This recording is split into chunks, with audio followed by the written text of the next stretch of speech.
Hi everyone. ಇವತ್ತಿನ concept ಏನಂತ ಅಂದರೆ 2024 ಮಾರ್ಚ್ ಫೈನಾನ್ಷಿಯಲ್ ಮ್ಯಾನೇಜ್ಮೆಂಟ್ ಕ್ವಶನ್ ಪೇಪರ್ನ ಸಾಲ್ವ್ ಮಾಡೋಣ. ಆಲ್ರೆಡಿ ಪ್ರೀವಿಯಸ್ ವಿಡಿಯೋದಲ್ಲಿ ಸೆಕ್ಷನ್ ಎ ಆ್ಯಂಡ್ ಬಿ ಒಂದು ವಿಡಿಯೋದಲ್ಲಿ ಅಪ್ಲೋಡ್ ಮಾಡಿದ್ದೀನಿ ಆ್ಯಂಡ್ ಸೆಕ್ಷನ್ ಸಿ ನಲ್ಲಿ 3 ಪ್ರಾಬ್ಲಮ್ಸ್ ಒಂದು ವಿಡಿಯೋದಲ್ಲಿ ಅಪ್ಲೋಡ್ ಮಾಡಿದೆ ಆ್ಯಂಡ್ 9th ಕ್ವಶನ್ನು ಈ ವಿಡಿಯೋದಲ್ಲಿ ನೋಡೋಣ. 9th ಕ್ವಶನ್ ಈ ವಿಡಿಯೋದಲ್ಲಿ ಮಾಡೋಣ. ಸೊ ಇಲ್ಲಿ ಏನಂತಂದರೆ 9th question the balance sheet of A company has follows ಅಂತ ಕೇಳಿ ಲಯಬಿಲಿಟೀಸ್ ಅಮೌಂಟ್ ಅಸೆಟ್ ಅಮೌಂಟ್ ಕೊಟ್ಟಿದ್ದಾರೆ. ಲಯಬಿಲಿಟೀಸ್ ಅಲ್ಲಿ ಏನೇನಿದೆ ಅಂದರೆ equity shares of ₹10 each 6 lakh ಇದೆ, 10% ಡಿಬೆಂಚರ್ 8 lakh ಇದೆ, profit and loss account 2 lakh, creditors 4 lakh, total ಎಷ್ಟಿದೆ ಅಂದರೆ 20 lakh ಇದೆ. ದೆನ್ ಅಸೆಟ್ಸ್ ಅಲ್ಲಿ ಫಿಕ್ಸ್ಡ್ ಅಸೆಟ್ 15 lakh ಇದೆ, ಕರೆಂಟ್ ಅಸೆಟ್ಸ್ 5 lakh ಇದೆ ಆ್ಯಂಡ್ ಟೋಟಲ್ 20 lakh ಇದೆ. ಅಡ್ಜಸ್ಟ್ಮೆಂಟ್ ಏನು ಹೇಳಿದ್ದಾರೆ ಅಂದರೆ the companies total asset turn over ratio is 5 times. Its fixed operating expenses are ₹10 lakh and variable cost is 30%. Income tax rate is 50% ಅಂತ ಹೇಳಿದ್ದಾರೆ. ಅದಾದ್ಮೇಲೆ next calculate the level of EBIT if EPS is 2, 3, 4, 5 ಅಂತ ಹೇಳಿದ್ದಾರೆ. So ಇದು ಬಂದು 12 marks question. ಯಾವ ರೀತಿ solve ಮಾಡೋದಂತ ನೋಡೋಣ. ತುಂಬ ಇಂಪಾರ್ಟೆಂಟು. ಇದು ಬಂದು ಫೈನಾನ್ಸಿಂಗ್ ಡಿಸಿಷನ್ಸಿಂದ. ಆಲ್ರೆಡಿ ನಾನು ಇದ್ರ ಮೇಲೆ ನಿಮಗೆ ಪ್ರಾಬ್ಲಮ್ನು ಅಪ್ಲೋಡ್ ಮಾಡಿದ್ದೀನಿ, ನೀವು ಪ್ಲೇ ಲಿಸ್ಟ್ ನೋಡಿದ್ರೆ ಸಿಗುತ್ತೆ. ಸೊ ಇಲ್ಲಿ ಏನಂತಂದರೆ first answer calculation of EPS ಅಂತ ಹೆಡ್ಡಿಂಗ್ ತೊಗೊಳ್ಳಿ. ಫಸ್ಟ್ ಏನಂತಂದರೆ ಪರ್ಟಿಕ್ಯುಲರ್ಸ್ ಆ್ಯಂಡ್ ಅಮೌಂಟ್ ಅಂತ 2 ಕಾಲಮ್ ತೊಗೊಳ್ಳಿ. First particulars amount. ನಾವಿಲ್ಲಿ ಕ್ಯಾಲ್ಕುಲೇಷನ್ ಆಫ್ ಇನ್ಕಮ್ ಸ್ಟೇಟ್ಮೆಂಟ್ನ ಮಾಡಬೇಕು. ಏನಂತ ಅಂದರೆ ಇಲ್ಲಿ ಇನ್ಕಮ್ ಸ್ಟೇಟ್ಮೆಂಟ್ ಮಾಡುವಾಗ ಫಸ್ಟ್ ಏನಂತಂದರೆ ಸೇಲ್ಸ್ ಬೇಕು. ಸೇಲ್ಸ್ಗೆ ಇಲ್ಲಿ ಡೈರೆಕ್ಟಾಗಿ ಕೊಟ್ಟಿಲ್ಲ. ಏನಂತ ಹೇಳಿದ್ದಾರೆ ಅಂದರೆ the companies total asset turn over ratio is 5 times ಅಂತ ಹೇಳಿದ್ದಾರೆ. ಸೊ ಟೋಟಲ್ ಕಂಪನೀಸ್ ಅಸೆಟ್ ಎಷ್ಟಿದೆ 20 lakh ಇದೆ. 20 lakh ಅಷ್ಟು 5 times ಅಂತ ಅಂದರೆ ಸೇಲ್ಸ್ ಎಷ್ಟಾಗುತ್ತೆ ಅಂದರೆ 20 lakh ಇಂಟು 5 times ಮಾಡಿದ್ರೆ ನಮಗೆ 1 crore is the sales. 1 crore sales ಆಗುತ್ತೆ. ಅದರಲ್ಲಿ ನಾವು ಸೇಲ್ಸಿಂದ ವೇರಿಯಬಲ್ ಕಾಸ್ಟ್ನ ಲೆಸ್ ಮಾಡಬೇಕು. ಸೊ ವೇರಿಯಬಲ್ ಕಾಸ್ಟ್ ಎಷ್ಟು ಹೇಳಿದ್ದಾರೆ ಅಂದರೆ ವೇರಿಯಬಲ್ ಕಾಸ್ಟ್ ಈಸ್ 30% ಅಂತ ಹೇಳಿದ್ದಾರೆ. 30% ಯಾವುದ್ರ ಮೇಲೆ ತೊಗೋಬೇಕಂತಂದರೆ ಸೇಲ್ಸ್ ಮೇಲೆ ತೊಗೋಬೇಕು. Less variable cost. ಸೊ ಎಷ್ಟಿದೆ ಅಂತಂದರೆ 1 crore ಮೇಲೆ 30% ಅಂತಂದರೆ ನಮಗೆ 30 lakh ಆಗುತ್ತೆ. ಸೊ 1 crore-ಇಂದ 30 lakhನ ಲೆಸ್ ಮಾಡಿದ್ರೆ ನಮಗೆ ಕಾಂಟ್ರಿಬ್ಯೂಷನ್ ಎಷ್ಟಾಗುತ್ತೆ ಅಂದರೆ 7 lakh ಆಗುತ್ತೆ. 70 lakh ಆಗುತ್ತೆ. ಸೊ ಇದರಿಂದ ನಾವು ಫಿಕ್ಸ್ಡ್ ಕಾಸ್ಟ್ನ ಲೆಸ್ ಮಾಡಬೇಕು. ಫಿಕ್ಸ್ಡ್ ಕಾಸ್ಟ್ ಎಷ್ಟು ಕೊಟ್ಟಿದ್ದಾರೆ ಅಂದರೆ it's fixed operating expenses are ₹10 lakh ಅಂತ ಕೊಟ್ಟಿದ್ದಾರೆ. ಸೊ ಇಲ್ಲಿ 70 lakh-ಇಂದ 10 lakhನ ಲೆಸ್ ಮಾಡಿದ್ರೆ ನಮಗೆ 60 lakh is the EBIT. EBIT means earning before interest and tax. ನಮಗೆ 60 lakh ಬಂದಿದೆ. ಸೊ ಇಲ್ಲಿ ನಮಗೆ ಪ್ರಾಬ್ಲಮಲ್ಲಿ 10% ಡಿಬೆಂಚರ್ಸ್ ಅಂತ ಹೇಳಿದ್ದಾರೆ 8 lakh. ಸೊ ಈ 8 lakh ಮೇಲೆ 10% ಡಿಬೆಂಚರ್ಸ್ಗೆ ಇಂಟ್ರೆಸ್ಟನ್ನ ಪೇ ಮಾಡಬೇಕು.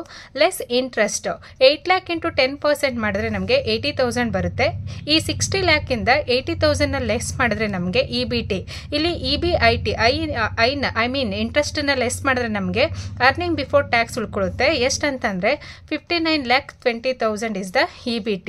ಇದರಲ್ಲಿ ಟ್ಯಾಕ್ಸ್ ರೇಟ್ ಎಷ್ಟಂತ ಹೇಳಿದ್ದಾರೆ ಅಂದರೆ ಇನ್ಕಮ್ ಟ್ಯಾಕ್ಸ್ ರೇಟ್ ಇಸ್ 50% ಅಂತ ಹೇಳಿದ್ದಾರೆ. ಈ 59,20,000ಅಲ್ಲಿ 50% ಮಾಡಿದ್ರೆ ಲೆಸ್ ಟ್ಯಾಕ್ಸ್ ಮಾಡಿದ್ರೆ ಎಷ್ಟು ಬರುತ್ತೆ ಅಂದರೆ 50% ಅಂತ ಅಂದರೆ 29,60,000 ಇಸ್ ದ ಟ್ಯಾಕ್ಸ್ ಆಗುತ್ತೆ. ಸೊ ಇಲ್ಲಿ 59,20,000ಅಲ್ಲಿ 29,60,000ನ ಲೆಸ್ ಮಾಡಿದ್ರೆ ಅರ್ನಿಂಗ್ ಆಫ್ಟರ್ ಟ್ಯಾಕ್ಸ್ ಎಷ್ಟಾಗುತ್ತೆ ಅಂದರೆ 29,60,000 ಆಗುತ್ತೆ. ಇಲ್ಲಿ ಪ್ರಿಫರೆನ್ಸ್ ಶೇರ್ಸ್ ಡಿವಿಡೆಂಡ್ ಇಲ್ಲ, ಹಾಗಾಗಿ ನಾವು ನಿಲ್ ಕೊಟ್ಟಿದ್ದೀವಿ. Earning available to equity shareholders ಎಷ್ಟಾಗುತ್ತೆ ಅಂದರೆ 29,60,000 rupees ಆಗುತ್ತೆ. ಸೊ ಇವಾಗ ನಾವು EPSನ ಫೈಂಡ್ ಔಟ್ ಮಾಡಬೇಕು. EPSನ ಫೈಂಡ್ ಔಟ್ ಮಾಡೋಕ್ಕೆ ಏನು ಫಾರ್ಮುಲಾ ಅಂತಂದರೆ EPS is equal to earning available to equity shareholders divided by number of equity shares ಅಂತ ತಗೊಳ್ಳಿ. ಸೊ ಇಲ್ಲಿ ಟೋಟಲ್ ಈಕ್ವಿಟಿ ಶೇರ್ಸ್ ಎಷ್ಟಿದೆ ಅಂದರೆ 6 lakh ಇದೆ. 6 lakhಲ್ಲಿ 1 ಶೇರ್ ಎಷ್ಟಂತ ಅಂದರೆ 10 rupees. ಹಾಗಾಗಿ ಟೋಟಲ್ ಎಷ್ಟಂತಂದರೆ 60,000 ಶೇರ್ಸ್ ಇದೆ. ಸೊ 29,60,000 ಡಿವೈಡೆಡ್ ಬೈ 60,000 ಮಾಡಿದ್ರೆ ಅರ್ನಿಂಗ್ ಪರ್ ಶೇರ್ ಎಷ್ಟು ಸಿಗುತ್ತೆ ಅಂದರೆ 49.33 ಸಿಗುತ್ತೆ. ಇದು ಬಂದು ಫಸ್ಟು. ಸೊ ಇದು ಇಷ್ಟನ್ನು ಮಾಡಿದ್ರೆ ನಿಮಗೆ 6 marks. ಸೊ ಇದರಲ್ಲಿ ಏನಂತಂದರೆ total sales 5 times total assets ಮೇಲೆ 5 times ಸೇಲ್ಸ್ ಅಂತ ಹೇಳಿದ್ದಾರೆ. 20 lakh ಇಂಟು 5 ಮಾಡಿದ್ರೆ 1 crore ಬರುತ್ತೆ. ಅದರಲ್ಲಿ ವೇರಿಯಬಲ್ ಕಾಸ್ಟ್ 30% ಅಂತ ಹೇಳಿದ್ದಾರೆ. ಸೊ 1 1 crore ಮೇಲೆ 30% ಲೆಸ್ ಮಾಡಿದ್ರೆ, ಐ ಮೀನ್ 30 lakhನ ಲೆಸ್ ಮಾಡಿದ್ರೆ ಕಾಂಟ್ರಿಬ್ಯೂಷನ್ 70 lakh, ಅದರಲ್ಲಿ ಫಿಕ್ಸ್ಡ್ ಕಾಸ್ಟು 10 lakhನ ಲೆಸ್ ಮಾಡಿದ್ರೆ 60 lakhs EB80, ಇಂಟ್ರೆಸ್ಟು 80,000 ಲೆಸ್ ಮಾಡಿದ್ದೀವಿ. ಆ EBT ಎಷ್ಟು ಬಂದಿದೆ ಅಂದರೆ 59,20,000 ಬಂದಿದೆ. ಇದರಲ್ಲಿ 50% ಟ್ಯಾಕ್ಸ್ನ ಲೆಸ್ ಮಾಡಿದ್ರೆ ಇನ್ನು 50%, I mean earning after tax ಎಷ್ಟು ಅಂತಂದರೆ 29,60,000 ಇದೆ.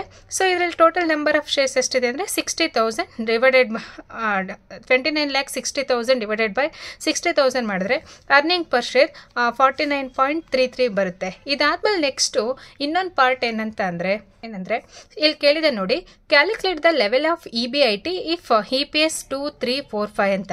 ಸೊ ಇಲ್ಲಿ EPS ಈ ರೀತಿ 2, 3, 4, 5 ಇದ್ದಾಗ ನಾವು EB80ನ ಫೈಂಡ್ ಔಟ್ ಮಾಡಬೇಕು ಅಂತ ಹೇಳಿದ್ದಾರೆ. ಯಾವ ರೀತಿ ಅಂತ ನೋಡೋಣ. ಇಲ್ಲಿ ಫಸ್ಟ್ ಏನಂತಂದರೆ calculate the level of EB80 if EPS is 2 ಅಂತ ಹೇಳಿದ್ದಾರೆ. ಸೊ ಇಲ್ಲಿ ನಮಗೆ EPS ಡೈರೆಕ್ಟಾಗಿ ಕೊಟ್ಬಿಟ್ಟಿದ್ದಾರೆ ಆಲ್ರೆಡಿ ಇವರೇನೇ. ಇವಾಗ ನಾವು EB80ನ ಫೈಂಡ್ ಔಟ್ ಮಾಡಬೇಕು. ನಮಗೆ EPSನ ಕ್ಯಾಲ್ಕುಲೇಟ್ ಮಾಡೋಕ್ಕೆ ಏನು ಫಾರ್ಮುಲಾ ಅಂತಂದರೆ earning available to equity shareholders fund divided by number of shares ಮಾಡ್ತೀವಿ. ಯಾಕಂತಂದರೆ ನಿಮ್ಗೆ ಆಲ್ರೆಡಿ ನಾನು ಇದರಲ್ಲೇ ತೋರಿಸಿದ್ದೀನಿ EPSನ ಫೈಂಡ್ ಔಟ್ ಮಾಡ್ಬೇಕಾದ್ರೆ ಈ ಫಾರ್ಮುಲಾನ ಯೂಸ್ ಮಾಡ್ತೀವಿ ಅಂತ. ಸೊ ಇಲ್ಲಿ ಆಸ್ ಇಟ್ ಈಸ್ ಬರ್ಕೊಳ್ಳೋಣ. ನಮ್ಗೆ ಆಲ್ರೆಡಿ EPS ಕೊಟ್ಟಿದ್ದಾರೆ. ಸೊ EPS ಬಂದುಬಿಟ್ಟು earning available equity shareholders ಗೊತ್ತಿಲ್ಲ ಆ್ಯಂಡ್ ನಂಬರ್ ಆಫ್ ಶೇರ್ಸು ನಮ್ಗೆ ಗೊತ್ತಿದೆ. ಸೊ 6,10,000 each ಅಂತ ಅಂದರೆ 60,000 ಶೇರ್ಸ್. ಸೊ ಇಲ್ಲಿ 60,000 ಈಕ್ವಿಟಿ ಶೇರ್ಸ್ ಇದೆ ಅಂತ ಗೊತ್ತಿದೆ. ಸೊ ಇವಾಗ ಇದನ್ನು ಕ್ರಾಸ್ ಮಲ್ಟಿಪ್ಲಿಕೇಶನ್ ಮಾಡೋಣ. 2 into 60,000 ಮಾಡಿದ್ರೆ earning available into equity shareholders ಎಷ್ಟಾಗುತ್ತೆ ಅಂದರೆ 1,20,000 ಆಗುತ್ತೆ. ಸೊ ಇವಾಗ ನಮಗೆ ಏನಂತಂದರೆ EB80ನ ಫೈಂಡ್ ಔಟ್ ಮಾಡಬೇಕು. ಆವಾಗ ನೀವು ಪರ್ಟಿಕ್ಯುಲರ್ಸ್ ಅಮೌಂಟ್ ಅಂತ ತಗೊಳ್ಳಿ. ಏನಂತಂದರೆ earning available to equity shareholders ಎಷ್ಟಿದೆ, ಇಲ್ಲಿ 1,20,000 ಇದೆ. 1,20,000 ಇದೆ. ನಾವು 1,20,000ನ ಯಾವ ರೀತಿ ಅಂತಂದರೆ ಟೋಟಲ್ ಆಫ್ಟರ್ ಟ್ಯಾಕ್ಸು ಇಂಟ್ರೆಸ್ಟು ಎಲ್ಲ ಡಿಡಕ್ಷನ್ ಮಾಡಿ ನಮಗೆ 1,20,000 ಬಂದಿದೆ. ಸೊ ಈ ಪ್ರಾಬ್ಲಮಲ್ಲಿ ಇನ್ಕಮ್ ಟ್ಯಾಕ್ಸ್ ರೇಟ್ 50% ಅಂತ ಹೇಳಿದೆ. ಸೊ ಇಲ್ಲಿ 50% ಟ್ಯಾಕ್ಸ್ ಇದು ಆಲ್ರೆಡಿ 100%ಅಲ್ಲಿ 50% ಮಾತ್ರ ಇದೆ. ಇನ್ನು 50% ಅಂದರೆ ಸೇಮ್ ಅಮೌಂಟ್ ಆಗುತ್ತೆ. ಟ್ಯಾಕ್ಸ್ ಎಷ್ಟಾಗುತ್ತೆ ಅಂದರೆ 50% ಆ್ಯಡ್ ಮಾಡಿದ್ರೆ 1,20,000 ಬರುತ್ತೆ. 1,20,000 ಮಾಡಿದ್ರೆ ನಮಗೆ ಅರ್ನಿಂಗ್ ಬಿಫೋರ್ ಟ್ಯಾಕ್ಸ್ ಸಿಗುತ್ತೆ. ಯಾಕಂದರೆ ಇಲ್ಲಿ ಟ್ಯಾಕ್ಸ್ ಬೇಕಾಗುತ್ತೆ. ಅರ್ನಿಂಗ್ ಬಿಫೋರ್ ಟ್ಯಾಕ್ಸ್ 1,20,000 ಆ್ಯಂಡ್ 1,20,000 ಎಷ್ಟಾಗುತ್ತೆ ಅಂದರೆ 2,40,000 ಆಗುತ್ತೆ. ಸೊ ಇದಕ್ಕೆ ಇಂಟ್ರೆಸ್ಟನ್ನು ಆ್ಯಡ್ ಮಾಡಬೇಕು. ಸೊ ಇಂಟ್ರೆಸ್ಟ್ ಎಷ್ಟಿದೆ ಅಂತಂದರೆ 80,000 ಇದೆ. 10% ಡಿಬೆಂಚರ್ 8 lakh ಅಂದರೆ 80,000. ಸೊ ಆಗ EB80 ಎಷ್ಟು ಬರುತ್ತೆ ಅಂದರೆ 3,20,000 ಬರುತ್ತೆ. ಸೊ ಇಲ್ಲಿ ಡೈರೆಕ್ಟಾಗಿ ಯಾವ ರೀತಿ ಕ್ಯಾಲ್ಕುಲೇಟ್ ಮಾಡಿದ್ದಾರೆ ಅಂದರೆ ಇಲ್ಲಿ ಫಸ್ಟು EPS 2 ಬರೋಕ್ಕೆ ಯಾವ ರೀತಿ ಕ್ಯಾಲ್ಕುಲೇಟ್ ಮಾಡಿದ್ದಾರೆ ಅಂದರೆ ಇಲ್ಲಿ ನೋಡಿ EB80 ಎಷ್ಟಿದೆ, ಇಲ್ಲಿ 3,20,000 ಇದೆ. ಆ್ಯಂಡ್ ಅದರಲ್ಲಿ ಇಂಟ್ರೆಸ್ಟು 8 lakh ಮೇಲೆ 10% ತೊಗೊಂಡ್ರೆ 80,000 ಬರುತ್ತೆ. ಸೊ ಇಲ್ಲಿ ಅರ್ನಿಂಗ್ ಬಿಫೋರ್ ಟ್ಯಾಕ್ಸ್ ಎಷ್ಟಾಗುತ್ತೆ 2,40,000 ಆಗುತ್ತೆ. ಇದರಲ್ಲಿ 50% ಟ್ಯಾಕ್ಸ್ನ ಲೆಸ್ ಮಾಡಿದಾಗ ನಮಗೆ ಇದರಲ್ಲಿ 50% ಟ್ಯಾಕ್ಸ್ನ ಲೆಸ್ ಮಾಡಿದಾಗ 2,40,000ನಲ್ಲಿ 50% ಅಂದರೆ 1,20,000. ಅದಾದಮೇಲೆ ನೆಕ್ಸ್ಟು ಅರ್ನಿಂಗ್ ಆಫ್ಟರ್ ಟ್ಯಾಕ್ಸು 1,20,000 ಆಗುತ್ತೆ. ಇಲ್ಲಿ ಪ್ರಿಫರೆನ್ಸ್ ಶೇರ್ಸ್ ಏನಿಲ್ಲ, ಡೈರೆಕ್ಟಾಗಿ earning available to equity shareholders divided by 60,000 ಮಾಡಿದ್ರೆ EPS ಬಂದು 2 rupees ಆಗುತ್ತೆ. ಸೊ ಇಲ್ಲಿ ನಮಗೆ ಇಲ್ಲಿ ಫಾರ್ಮೆಟಲ್ಲಿ ನಾವು ಈ ಥರ ಕ್ಯಾಲ್ಕುಲೇಟ್ ಮಾಡ್ತೀವಿ. ಬಟ್ ನಮಗೆ EB80 ಕ್ಯಾಲ್ಕುಲೇಟ್ ಮಾಡೋದ್ರಿಂದ ಟ್ಯಾಕ್ಸ್ನ ಆ್ಯಡ್ ಮಾಡಬೇಕು, ಆವಾಗ EBT ಸಿಗುತ್ತೆ. ಸೊ EBTಗೆ ಇಂಟ್ರೆಸ್ಟನ್ನು ಆ್ಯಡ್ ಮಾಡಬೇಕು, ಆವಾಗ EB8 ಸಿಗುತ್ತೆ. ಸೊ ಇಲ್ಲಿ ನಾವು ಯಾವ ರೀತಿ ಇಲ್ಲಿ ಲೆಸ್ ಮಾಡ್ತಾ ಹೋಗಿದ್ದೀವೋ ಅದೇ ರೀತಿ ಇಲ್ಲಿ ಆ್ಯಡ್ ಮಾಡ್ತಾ ಹೋಗಬೇಕು. ಸೊ ಹಾಗೆ ಇಲ್ಲಿ ನೋಡೋಣ, ಇಫ್ EPS 3 rupees ಅಂತ ಅಂದರೆ ಎಷ್ಟಾಗುತ್ತೆ ಅಂತ. So same as it is ಮಾಡಿ 3 into 60,000 ಶೇರ್ ಮಾಡಿದ್ರೆ earning available to equity shareholders ಎಷ್ಟಾಗುತ್ತೆ ಅಂದರೆ 1,80,000 ಆಗುತ್ತೆ. ಸೊ ಈ 1,80,000ಗೆ 50% ಟ್ಯಾಕ್ಸ್ ಅಂತ ಅಂದರೆ ಇಲ್ಲಿ ಇದು 50% ಪೋರ್ಷನ್, ಇನ್ 50% ಅಂತಂದರೆ ಸೇಮ್ ಇರುತ್ತೆ. ಸೊ 50-50 100% ಆಗುತ್ತೆ. ಇಲ್ಲಿ 50% ಅಂದರೆ ಸೇಮ್ ಅಮೌಂಟನ್ನೇ ಆ್ಯಡ್ ಮಾಡಿ, ಆವಾಗ ನಿಮಗೆ EBT ಅರ್ನಿಂಗ್ ಬಿಫೋರ್ ಟ್ಯಾಕ್ಸ್ ಎಷ್ಟಾಗುತ್ತೆ ಅಂದರೆ 3,60,000. ಇದನ್ನು ನಾವು E80 ಅಂತಲೂ ಕನ್ಸಿಡರ್ ಮಾಡ್ಬೋದು. 60 ಆಗುತ್ತೆ. ಸೇಮ್ ಇದಕ್ಕೆ ಇಂಟ್ರೆಸ್ಟ್ ಎಷ್ಟಿದೆ 80,000 ಆ್ಯಡ್ ಮಾಡಿದ್ರೆ EB80 ಎಷ್ಟಾಗುತ್ತೆ ಅಂದರೆ 4,40,000 ಆಗುತ್ತೆ. ಸೊ ಇವಾಗ ನೋಡಿ EB80 4,40,000, ಅದರಲ್ಲಿ ಇಂಟ್ರೆಸ್ಟನ್ನು 80,000 ಲೆಸ್ ಮಾಡಿ, ಆಗ EBT 3,60,000 ಸಿಗುತ್ತೆ. ಆ 3,60,000ನಲ್ಲಿ 50% ಟ್ಯಾಕ್ಸ್ ಅಂದರೆ 3,60,000 into 50% ಅಂದರೆ 1,80,000. E80 1,80,000 ಬರುತ್ತೆ. ಸೊ ಇಲ್ಲಿ earning available to equity shareholders 1,80,000 ಇದೆ. Divided by number of equity shares ಎಷ್ಟು ಅಂದರೆ 60, ಆವಾಗ EPS ಎಷ್ಟಾಗುತ್ತೆ ಅಂದರೆ 3 rupees ಆಗುತ್ತೆ. ಸೊ ಇಲ್ಲಿ ಫಸ್ಟು ಈ ಥರ ಕ್ಯಾಲ್ಕುಲೇಟ್ ಮಾಡಿ. ಸೊ ಇಲ್ಲಾಂದರೆ ಎಕ್ಸಾಮಲ್ಲಿ ಇಷ್ಟು ಮಾತ್ರನೇ ಕ್ಯಾಲ್ಕುಲೇಟ್ ಮಾಡಿದ್ರೂ ಸಾಕು. ಅದಾದಮೇಲೆ ನೆಕ್ಸ್ಟ್ ಏನು ಹೇಳಿದರೆ ಕ್ವಶನ್ ಕ್ಯಾಲ್ಕುಲೇಷನಲ್ಲಿ ಈಗ 2 ರೂಪೀಸ್ ಇದ್ದಾಗ ಆಯಿತು, 3 ಆಯಿತು. ಈಗ 4 ರೂಪೀಸ್ ಮತ್ತು 5 ರೂಪೀಸ್ಗೆ ಮಾಡೋಣ. ಅದೇ ರೀತಿ ಇಲ್ಲಿ 4 ರೂಪೀಸ್ ಇದ್ದಾಗ ಸೇಮ್ 4 ಇಂಟು 60,000 ಮಾಡಿದ್ರೆ earning available into equity share holders 2,40,000 ಬರುತ್ತೆ. ಈ 2,40,000ಗೆ ಸೇಮ್ 50% ಟ್ಯಾಕ್ಸ್ ಅಂತ ಅಂದರೆ ಸೇಮ್ ಅಮೌಂಟನ್ನು ಆ್ಯಡ್ ಮಾಡಿದ್ರೆ EBT ಎಷ್ಟು ಬರುತ್ತೆ, 4,80,000 ಬರುತ್ತೆ. ಆ್ಯಂಡ್ ಇಂಟ್ರೆಸ್ಟನ್ನು ಆ್ಯಡ್ ಮಾಡಿದ್ರೆ 80,000, EBIT 5,60,000 ಬರುತ್ತೆ. ಅದನ್ನು ಈ ರೀತಿ ನೋಡಿ, ಇಲ್ಲಿ EBIT 5,60,000, ಇಲ್ಲಿ ನಾವು ಇಲ್ಲಿ ಆ್ಯಡ್ ಮಾಡಬೇಕು. ಇಲ್ಲಿ ಲೆಸ್ ಮಾಡಿದ್ರೆ ನಮಗೆ EPS ಏನಂತಂದರೆ ಇಲ್ಲಿ EBIT ಅಂತ ಮಾಡ್ಕೊಂಡು ಬಂದಿದ್ದೀವಿ. ಸೇಮ್ ಅಂದರೆ ಇಲ್ಲಿ ಅಸೆಂಡಿಂಗ್ ಡಿಸೆಂಡಿಂಗ್ ಅಂತ ಹೇಳ್ತೀವಲ್ವ, ಆ ಒಂದು ಮೆಥಡಲ್ಲಿ ಮಾಡಿದ್ದಾರೆ. ಸೊ ಇಲ್ಲಿ earning available to equity shareholders ಎಷ್ಟು, 2,40,000. ಇದಕ್ಕೆ 50% ಟ್ಯಾಕ್ಸ್ ಅಂತಂದರೆ ಆಲ್ರೆಡಿ ಸೇಮ್ ಅಮೌಂಟ್ ಇರುತ್ತೆ, ಅಂದರೆ 50-50 ಅಂತ ಹೇಳಿದ್ದಾರೆ ಇಲ್ಲಿ. ಸೊ ಇದು 50% ಆದರೆ ಇನ್ನು 50% ಅಮೌಂಟು ಸೇಮ್ ಇರುತ್ತೆ. ಸೊ ಹಾಗಾಗಿ EBT ಎಷ್ಟು ಬರುತ್ತೆ, 4,80,000. ಅದಾದಮೇಲೆ ಇಂಟ್ರೆಸ್ಟನ್ನು ಆ್ಯಡ್ ಮಾಡಿದ್ರೆ 80,000, EBIT 5,60,000 ಬರುತ್ತೆ. ಸೊ ಹಂಗಾಗಿ ಇಲ್ಲಿ EPS 4.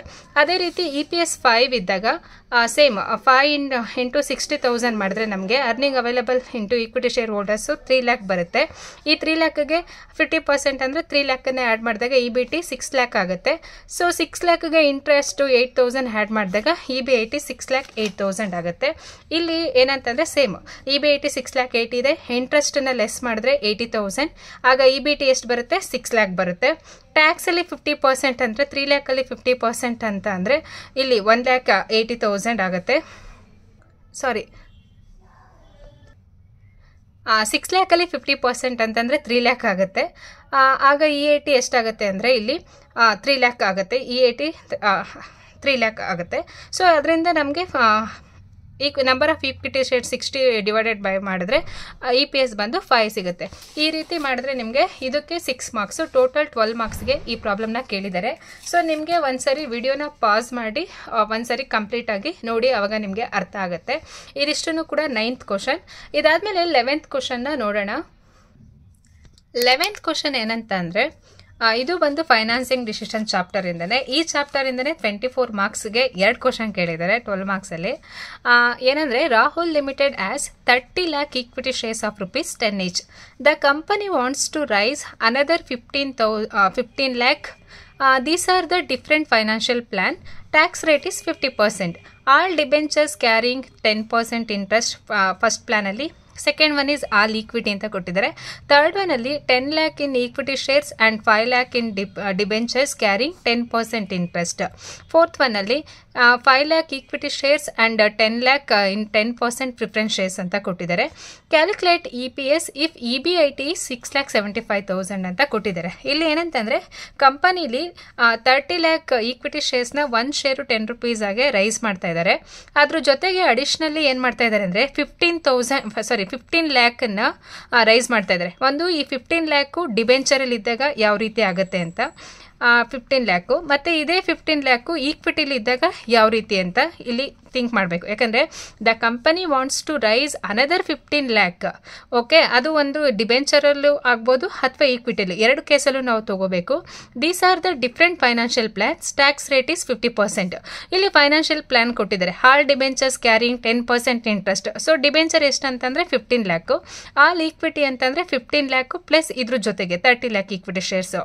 ಅದಾದಮೇಲೆ 10 lakh equity shares and 5 lakh in debenture carrying 10% ಅಂತ ಕೊಟ್ಟಿದ್ದಾರೆ ಥರ್ಡ್ ಪ್ಲಾನ್. ಆ್ಯಂಡ್ ಫೋರ್ತ್ ಪ್ಲಾನಲ್ಲಿ 5 lakh in equity shares and 10 lakh in 10% preference shares. Calculate EPS if EBIT is 6,75,000 ಅಂತ ಕೊಟ್ಟಿದ್ದಾರೆ. ಇದಕ್ಕೆ ಯಾವ ರೀತಿ ಅಂತಂದರೆ ಫಸ್ಟ್ ನೀವು ಇಲ್ಲಿ ಕ್ಯಾಲ್ಕುಲೇಷನ್ ಆಫ್ EPS ಅಂತ ಹೆಡ್ಡಿಂಗ್ ತಗೊಳ್ಳಿ. ಅದಾದಮೇಲೆ ಪರ್ಟಿಕ್ಯುಲರ್ಸ್ ಪ್ರೆಸೆಂಟ್ ಎಷ್ಟಿದೆ. ಅದಾದಮೇಲೆ ಇಲ್ಲಿ 4 ಪ್ಲ್ಯಾನ್ ಕೊಟ್ಟಿದ್ದಾರೆ, 1 2 3 4.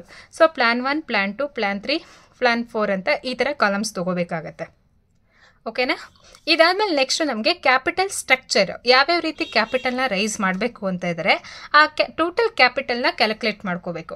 ಫಸ್ಟ್ ಏನಂತಂದರೆ ಪ್ರೆಸೆಂಟ್ ಅಂತಂದರೆ 30 lakh ಇಂಟು 30 lakh ಇಂಟು 10 ಮಾಡಿದ್ರೆ ನಮ್ಗೆ ಎಷ್ಟು ಬರುತ್ತೆ ಅಂದರೆ, ಸೊ ಇಲ್ಲಿ 30 lakh ಇಂಟು 10 lakh 10 ಮಾಡಿದ್ರೆ ನಮಗೆ ಟೋಟಲ್ ಈಕ್ವಿಟಿ ಶೇರ್ ಕ್ಯಾಪಿಟಲ್ ಎಷ್ಟಿದೆ ಅಂತಂದರೆ 3 crores ಇದೆ.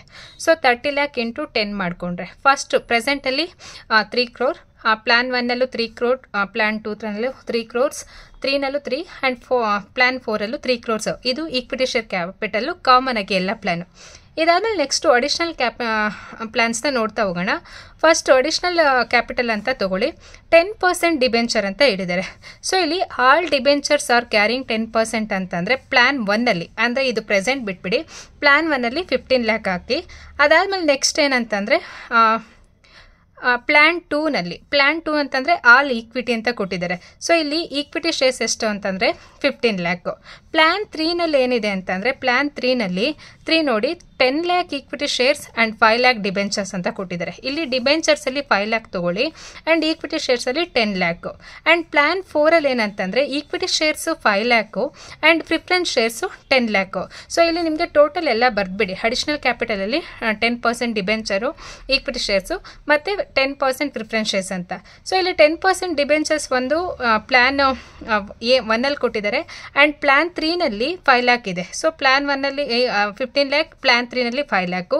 ಈಕ್ವಿಟಿ ಶೇರ್ಸ್ ಬಂದು ಇಲ್ಲಿ 15 ಲ್ಯಾಕ್, ಆಲ್ ಈಕ್ವಿಟಿನಲ್ಲಿ 15 ಲ್ಯಾಕ್. ಆ್ಯಂಡ್ ಥರ್ಡ್ ಪ್ಲ್ಯಾನಲ್ಲಿ ಎಷ್ಟಿದೆ ಅಂತಂದರೆ 10 ಲ್ಯಾಕ್ ಈಕ್ವಿಟಿ ಶೇರ್ಸ್ ಇದೆ, ಇಲ್ಲಿ 10 ಲ್ಯಾಕ್ ಹಾಕೊಳ್ಳಿ. ಅದಾದಮೇಲೆ ಫೋರ್ತ್ ಒನ್ನಲ್ಲೂ ಇದೆ 5 ಲ್ಯಾಕ್ ಈಕ್ವಿಟಿ ಶೇರ್ಸ್ ಅಂತ, ಇಲ್ಲಿ 3 ಪ್ಲ್ಯಾನಲ್ಲೂ ಕೂಡ ಈಕ್ವಿಟಿ ಶೇರ್ಸ್ನ ಕೊಟ್ಟಿದ್ದಾರೆ. ಅದಾದಮೇಲೆ ನೆಕ್ಸ್ಟು 10% ಪ್ರಿಫರೆನ್ಸ್ ಶೇರ್ಸ್ ಬಂದು ಫೋರ್ತ್ ಪ್ಲ್ಯಾನಲ್ಲಿ ಮಾತ್ರ ಇದೆ 10 ಲ್ಯಾಕ್ ಅಂತ. ಸೊ ಇದನ್ನು ಟೋಟಲ್ ಮಾಡಿ, ಟೋಟಲ್ ಕ್ಯಾಪಿಟಲ್ ಅಂದರೆ ಇಲ್ಲಿ ಕಂಪನಿಲಿ ರೈಸ್ ಮಾಡ್ತಿರೋ ಕ್ಯಾಪಿಟಲ್ ಎಷ್ಟು ಅಂತಂದರೆ ಇಲ್ಲಿ ಪ್ರೆಸೆಂಟಲ್ಲಿ 3 crore ಇದೆ. ಆ್ಯಂಡ್ ಪ್ಲ್ಯಾನ್ 1ನಲ್ಲಿ 3 crore ಪ್ಲಸ್ 15 ಲ್ಯಾಕ್ ಮಾಡಿದ್ರೆ 3 crore 15 ಲ್ಯಾಕ್ ಆಗುತ್ತೆ. ಪ್ಲ್ಯಾನ್ 2ನಲ್ಲಿ 3 crore ಪ್ಲಸ್ 15 ಲ್ಯಾಕ್ ಮಾಡಿದ್ರೆ 3 crore 15 ಲ್ಯಾಕ್. ಇಲ್ಲಿ ಪ್ಲ್ಯಾನ್ 3ನಲ್ಲಿ 3 crore ಪ್ಲಸ್ 5 ಲ್ಯಾಕ್ 10 ಲ್ಯಾಕ್ ಮಾಡಿದ್ರೆ ಟೋಟಲ್ 3 crore 15 ಲ್ಯಾಕ್ ಆಗುತ್ತೆ. ಇಲ್ಲೂ ಕೂಡ 3 crore 15 ಲ್ಯಾಕ್ ಆಗುತ್ತೆ. ಇದಾದಮೇಲೆ ಇದು ನಮಗೆ ಇರೋವಂಥ ಟೋಟಲ್ ಕ್ಯಾಪಿಟಲ್. ಇದಾದಮೇಲೆ ನಾವು EBITನ ಕ್ಯಾಲ್ಕುಲೇಟ್ ಮಾಡೋಣ. ಸೊ ಇಲ್ಲಿ ಏನಂತಂದರೆ ಕ್ಯಾಲ್ಕುಲೇಟ್ EBIT ಅಂತ ತೊಗೊಳ್ಳಿ ಅಥವಾ ಇದಲ್ಲೇ ಕಂಟಿನ್ಯೂಷನ್ ಮಾಡಿ. EBIT ಆಲ್ರೆಡಿ ಪ್ರಾಬ್ಲಮಲ್ಲೇ ಕೊಟ್ಟಿದ್ದಾರೆ ಎಷ್ಟು ಅಂತಂದರೆ 6,75,000 ಅಂತ. ಸೊ ಇಲ್ಲಿ EBIT 6,75,000 ಅಂತ ಎಲ್ಲ ಪ್ಲ್ಯಾನಲ್ಲೂ ಬರ್ಕೊಳ್ಳಿ. ಎಲ್ಲ ಪ್ಲ್ಯಾನಲ್ಲೂ ತೊಗೊಂಡು ಇದಾದಮೇಲೆ ನೆಕ್ಸ್ಟ್ ನಾವು ಇಂಟ್ರೆಸ್ಟನ್ನು ಲೆಸ್ ಮಾಡಬೇಕು. ಇಂಟ್ರೆಸ್ಟನ್ನು ಲೆಸ್ ಹೆಂಗೆ ಮಾಡೋದಂತಂದರೆ ಇಲ್ಲಿ ಇಂಟ್ರೆಸ್ಟ್ ಡಿಬೆಂಚರ್ ಯಾವ್ಯಾವ್ದ್ರಲ್ಲಿದೆ ಅಂತಂದರೆ ಪ್ಲ್ಯಾನ್ 1ನಲ್ಲಿದೆ, ಪ್ಲ್ಯಾನ್ 3ನಲ್ಲಿದೆ. ಸೊ ಇಂಟ್ರೆಸ್ಟ್ಗೆ ಡಿಬೆಂಚರ್ಗೆ ಎಷ್ಟು % ಅಂತ ಹೇಳಿದ್ದಾರೆ ಅಂದರೆ 10% ಅಂತ ಹೇಳಿದ್ದಾರೆ. ಸೊ ಇಲ್ಲಿ ಲೆಸ್ ಇಂಟ್ರೆಸ್ಟು ಏನಂತ ಅಂದರೆ 15 ಲ್ಯಾಕ್ ಮೇಲೆ 10% ತೊಗೊಂಡ್ರೆ, 15 ಲ್ಯಾಕ್ ಮೇಲೆ 10% ತೊಗೊಂಡ್ರೆ 1,50,000. ಅದೇ ರೀತಿ 5 ಲ್ಯಾಕ್ ಮೇಲೆ 10% ತೊಗೊಂಡ್ರೆ 5 ಲ್ಯಾಕ್ ಮೇಲೆ 10% ತೊಗೊಂಡ್ರೆ 50,000 ಆಗುತ್ತೆ. ಇದು ಲೆಸ್ ಇಂಟ್ರೆಸ್ಟ್. ಸೊ ಇಲ್ಲಿ ಪ್ರೆಸೆಂಟಲ್ಲಿಲ್ಲ, ಸೆಕೆಂಡ್ ಪ್ಲ್ಯಾನ್ ಮತ್ತು ಫೋರ್ತ್ ಪ್ಲ್ಯಾನಲ್ಲಿ ಇಲ್ಲ. ಸೊ ಇವಾಗ ಇಂಟ್ರೆಸ್ಟನ್ನು ಲೆಸ್ ಮಾಡಿದ್ರೆ ನಮಗೆ EBIT ಎಷ್ಟು ಬರುತ್ತೆ ಅಂದರೆ ಪ್ರೆಸೆಂಟಲ್ಲಿ 6,75,000 ಆ್ಯಸ್ ಯೂಶಲ್ ಬರುತ್ತೆ. ಇಲ್ಲಿ 6,75,000ಅಲ್ಲಿ 1,50,000 ಲೆಸ್ ಮಾಡಿದ್ರೆ 5,25,000 ಬರುತ್ತೆ. ಆ್ಯಂಡ್ ಇಲ್ಲಿ ಪ್ಲ್ಯಾನ್ 2ನಲ್ಲಿ ಏನಿಲ್ಲ, ಹ್ಯಾಸ್ ಇಟ್ ಈಸ್ 6,75,000. ಪ್ಲ್ಯಾನ್ 3ನಲ್ಲಿ 6,75,000ಅಲ್ಲಿ 50,000 ಲೆಸ್ ಮಾಡಿದ್ರೆ ಇಂಟ್ರೆಸ್ಟನ್ನು 6,25,000 ಬರುತ್ತೆ. And fourth one is also as usual. So ಇದು EBIT ನಮಗೆ ಸಿಕ್ತು. ಇದರಲ್ಲಿ ನಾವು ಟ್ಯಾಕ್ಸ್ನ ಲೆಸ್ ಮಾಡಬೇಕು. ಇಲ್ಲಿ ಟ್ಯಾಕ್ಸ್ ಎಷ್ಟು % ಅಂತ ಹೇಳಿದ್ದಾರೆ ಅಂದರೆ ಟ್ಯಾಕ್ಸ್ ರೇಟ್ ಈಸ್ 50% ಅಂತ ಹೇಳಿದ್ದಾರೆ ಕ್ವಶನಲ್ಲಿ. ಸೊ ಇವಾಗ ಇದರೆಲ್ಲದರಲ್ಲೂ 50% ಲೆಸ್ ಮಾಡ್ತಾ ಹೋಗಿ. ಲೆಸ್ ಟ್ಯಾಕ್ಸ್ ಬಂದು 6,75,000ಅಲ್ಲಿ 50% ಅಂದರೆ 3,37,500. ಲೆಸ್ ಮಾಡಿದ್ರೆ EAT 3,37,500 ಬರುತ್ತೆ. ಅದಾದಮೇಲೆ ಇದರಲ್ಲಿ 5,25,000ಅಲ್ಲಿ 50% ಅಂತ ಅಂದರೆ 2,62,500. ಸೊ ಇದನ್ನು ಲೆಸ್ ಮಾಡಿದ್ರೆ ಸೇಮ್ ಅಮೌಂಟ್ 2,62,500 ಬರುತ್ತೆ. ನೆಕ್ಸ್ಟು ಪ್ಲ್ಯಾನ್ ಸೆಕೆಂಡಲ್ಲಿ 6,75,000ಅಲ್ಲಿ ಹಾಫ್ ಅಮೌಂಟ್ ಅಂತಂದರೆ ಅವ್ರ 50% ಅಂದರೆ 3,37,500. ಸೊ ಇದರಿಂದ 6,75,000 3,37,500ನ ಲೆಸ್ ಮಾಡಿದ್ರೆ 3,37,500 ಬರುತ್ತೆ. ಅದಾದಮೇಲೆ ಥರ್ಡ್ ಪ್ಲ್ಯಾನಲ್ಲಿ ಏನಂತಂದರೆ 6,25,000ಅಲ್ಲಿ 50% ಅಂತ ಅಂದರೆ 3,12,500. ಸೊ ಇದನ್ನು ಲೆಸ್ ಮಾಡಿದ್ರೆ 3,12,500 ಬರುತ್ತೆ. ಅದಾದಮೇಲೆ ನೆಕ್ಸ್ಟ್ ಏನಂತಂದರೆ ಇಲ್ಲಿ 6,75,000ನಲ್ಲಿ 50% ಅಂತ ಅಂದರೆ 3,70,500. ಸೊ ಇಲ್ಲೂ ಕೂಡ 3,37,500 ಬರುತ್ತೆ. ಇದಾದಮೇಲೆ ನೆಕ್ಸ್ಟು ನಮಗೆ EATನಲ್ಲಿ ಫಸ್ಟು ಪ್ರಿಯಾರಿಟಿ ಯಾರಿಗೆ ಅಂತ ಅಂದರೆ preference share dividend. Preference shares dividend ಇಲ್ಲಿ ಫೋರ್ತ್ ಪ್ಲ್ಯಾನಲ್ಲಿ ನೋಡಿ 10 ಲ್ಯಾಕ್ ಇನ್ 10% ಪ್ರಿಫರೆನ್ಸ್ ಶೇರ್ಸ್ ಅಂತ ಇದೆ. ಸೊ ಇಲ್ಲಿ ಫಸ್ಟ್ ಏನಂತಂದರೆ ಲೆಸ್ ಪ್ರಿಫರೆನ್ಸ್ ಶೇರ್ಸ್ ಡಿವಿಡೆಂಡ್ನ ಮಾಡಿ. ಸೊ ಇಲ್ಲಿ ಲೆಸ್ ಪ್ರಿಫರೆನ್ಸ್ ಶೇರ್ 10 ಲ್ಯಾಕ್ ಮೇಲೆ 10% ತೊಗೊಂಡ್ರೆ 1 ಲ್ಯಾಕ್ ಬರುತ್ತೆ. ಇಲ್ಲೆಲ್ಲೂ ಈ ಯಾವುದು ಬೇರೆ ಪ್ಲಾನಲ್ಲಿ ಪ್ರಿಫರೆನ್ಸ್ ಶೇರ್ಸ್ ಇಲ್ಲ. ಸೊ ಇಲ್ಲಿ EATಯಿಂದ ಪ್ರಿಫರೆನ್ಸ್ ಶೇರ್ಸ್ ಡಿವಿಡೆಂಡ್ನ ಲೆಸ್ ಮಾಡಿದ್ರೆ ಆ್ಯಸ್ ಇಟ್ ಈಸ್ ಇಲ್ಲಿ 3,37,500 ಇದೆ, ಇಲ್ಲಿ 2,62,500, ಇಲ್ಲೂ ಅಷ್ಟೇ 3,37,500, ಇಲ್ಲಿ 3,12,500, ಇಲ್ಲಿ 3,37,500 ಇಂದ 1 ಲ್ಯಾಕ್ನ ಡಿವಿಡೆಂಡ್ನ ಲೆಸ್ ಮಾಡಿದ್ರೆ ನಮಗೆ 2,37,500 ಬಂತು. ಇವಾಗ ನಮಗೆ ಏನಂತಂದರೆ ನಂಬರ್ ಆಫ್ ಈಕ್ವಿಟಿ ಶೇರ್ಸ್ನ ನಾವು ಟೋಟಲ್ ಮಾಡಬೇಕು. ಸೊ ಇದರಲ್ಲಿ ಏನಂತ ಅಂದರೆ ಈ amount earning available equity shareholders ಅಥವಾ EAT or earning available to equity shareholders ಎಷ್ಟಿದೆ ಅಂತಂದರೆ ಪ್ರೆಸೆಂಟಲ್ಲಿ and plan 1, plan 2, plan 3, plan 4 ಅಂತ ಕೊಟ್ಟಿದ್ದಾರೆ. ಇಲ್ಲಿ ಟೋಟಲ್ 3 crores ಬಂದು ಈಕ್ವಿಟಿ ಶೇರ್ ಕ್ಯಾಪಿಟಲ್ಲು. ಬಟ್ ಈಕ್ವಿಟಿ ಶೇರ್ಸ್ ಎಷ್ಟಿದೆ ಅಂತಂದರೆ 30 ಲ್ಯಾಕ್ ಇದೆ. ಸೊ ಫಸ್ಟ್ ಏನಂತ ಅಂದರೆ ಇಲ್ಲಿ ನಂಬರ್ ಆಫ್ ಈಕ್ವಿಟಿ ಶೇರ್ಸ್ನ ಲೆಸ್ ಮಾಡಬೇಕು. ಸೊ ಇಲ್ಲಿ ಟೋಟಲ್ ಏನಂತಂದರೆ ಅರ್ನಿಂಗ್ ಅವೈಲೇಬಲ್ ಈಕ್ವಿಟಿ ಶೇರ್ ಹೋಲ್ಡರ್ಸಿಂದ divided by number of equity ಶೇರ್ಸ್ನ ಡಿವೈಡ್ ಮಾಡಿದ್ರೆ ನಮಗೆ EPS ಸಿಗುತ್ತೆ. ಸೊ ಇಲ್ಲಿ ಎಷ್ಟಿದೆ ಅಂತ ಅಂದರೆ earning available to equity shareholders 3,37,500 ಇದೆ. ಸೊ ಇಲ್ಲಿ ಟೋಟಲ್ ನಮಗೆ ಎಷ್ಟು ಕೊಟ್ಟಿದ್ದಾರೆ ಅಂದರೆ 30 ಲ್ಯಾಕ್ ಈಕ್ವಿಟಿ ಶೇರ್ಸ್ ಇದೆ. ಸೊ ಇಲ್ಲಿ ಏನಂತಂದರೆ ಬೇರೆ ಯಾವುದು ಅಡಿಷ್ನಲ್ ಇಲ್ಲ, ಹಾಗಾಗಿ 30 lac equity shares 3,37,500 divided by 30 lakh ಮಾಡಿದ್ರೆ ನಮಗೆ EPS ಪ್ರೆಸೆಂಟ್ ಕೇಸಲ್ಲಿ ಎಷ್ಟು ಸಿಗುತ್ತೆ ಅಂದರೆ 0.1125 ಸಿಗುತ್ತೆ. ಆ್ಯಂಡ್ ಸೆಕೆಂಡ್ ಕೇಸಲ್ಲಿ ನೋಡಿ ಸೇಮ್ ಇದೆ, ಇಲ್ಲಿ ಏನಂತಂದರೆ ಡಿಬೆಂಚರ್ ಇದೆ, ಇಲ್ಲಿ ಈಕ್ವಿಟಿ ಶೇರ್ ಕ್ಯಾಪಿಟಲ್ ಇಲ್ಲ. ಸೊ ಹಾಗಾಗಿ 3 crore 10 rupees ಅಂತಂದರೆ ಸೇಮ್ 30 ಲ್ಯಾಕ್ ಆಗುತ್ತೆ. 2,62,500 ಡಿವೈಡೆಡ್ ಬೈ 30 ಲ್ಯಾಕ್ ಮಾಡಿದ್ರೆ 0.087 is the EPS first plan 1ಅಲ್ಲಿ. ಅದೇ ರೀತಿ ಪ್ಲಾನ್ 2ನಲ್ಲಿ ನೋಡಿ ಏನಂತಂದರೆ ಇಲ್ಲಿ ನಮಗೆ ಇದು ಈಕ್ವಿಟಿ ಶೇರ್ಸ್ ಇದೆ ಅಂದರೆ ಇಲ್ಲಿ 3 crore ಪ್ಲಸ್ 15 ಲ್ಯಾಕ್ ಆ್ಯಡ್ ಮಾಡಿದ್ರೆ 3 crore 15 ಲ್ಯಾಕ್ ಬರುತ್ತೆ. ಸೊ ಡಿವೈಡೆಡ್ ಬೈ 10 ಮಾಡಿದ್ರೆ ನಮಗೆ ಇಲ್ಲಿ ಏನಂತಂದರೆ 3 crore 15 lac divided by 1 share 10 rupees ಅಂತಂದರೆ 31,50,000 ಬರುತ್ತೆ. ಸೊ ಅವಾಗ ಏನಂತಂದರೆ 3,37,500 ಡಿವೈಡೆಡ್ ಬೈ 31,50,000 ಮಾಡಿದ್ರೆ ನಮಗೆ 0.1071 ಬರುತ್ತೆ EPS. ಅದೇ ರೀತಿ ಇಲ್ಲಿ ಥರ್ಡ್ ಕೇಸಲ್ಲಿ ಏನಂತ ಅಂದರೆ ಇಲ್ಲಿ 10 lakh equity shares additionally add ಆಗಿದೆ. ಇಲ್ಲಿ ಏನಂದರೆ 3 crores 10 ಲ್ಯಾಕ್ ಬರುತ್ತೆ. ಹಾಗಾಗಿ ನಂಬರ್ ಆಫ್ ಶೇರ್ಸ್ ಎಷ್ಟಾಗುತ್ತೆ ಅಂದರೆ 31 ಲ್ಯಾಕ್ ಆಗುತ್ತೆ. ಸೊ 31 ಲ್ಯಾಕ್ ಇಲ್ಲಿ 3,12,500 ಡಿವೈಡೆಡ್ ಬೈ 31 ಲ್ಯಾಕ್ ಮಾಡಿದ್ರೆ ನಮಗೆ 0.1008 ಇಸ್ ದ EPS.